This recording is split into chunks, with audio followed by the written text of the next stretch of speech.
जिल्ह्याचा पारा मागील 5 दिवसांपासून घसरत असून शुक्रवारी साताऱ्यामध्ये 11.9 किमान तापमानाची नोंद झाली आहे। हे या वर्षातील निचांकी तापमान ठरलंय। तर वातावरणात शीतलहर कायम असल्यानं नागरिकांना हुडहुडी भरून येत आहे। त्याचबरोबर थंड हवेचे महाबळेश्वरही गारठले आहे। जिल्ह्यात यावर्षी नोव्हेंबर महिन्यात थंडीचं प्रमाण कमी होतं, मात्र डिसेंबरच्या मध्यानंतर काही दिवस पारा 13 अंशापर्यंत खाली आला होता।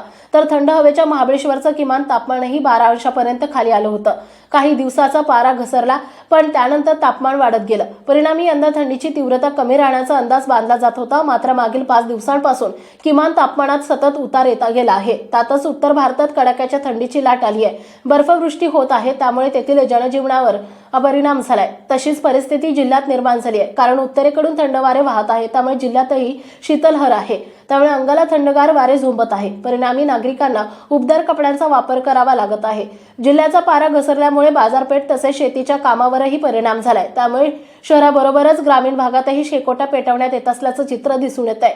सातारा शहराच्या पाऱ्यातही घसरण झाली आहे। काही दिवसांपूर्वीच 18 अंशापर्यंत असणारं किमान तापमानात 4 दिवसांपासून घसरलंय। त्यातूनच शुक्रवारी 11.9 अंश किमान तापमानाची नोंद झाली आहे। हे या वर्षातील निचांकी तापमान ठरले। तर या कडाक्याच्या थंडीने सकाळच्या सुमारास फिरणाऱ्या नागरिकांची संख्या कमी झाली आहे। त्याचबरोबर महाबळेश्वरचा पाराही घसरलाय। 12 अंश दरम्यान तापमान राहत आहे।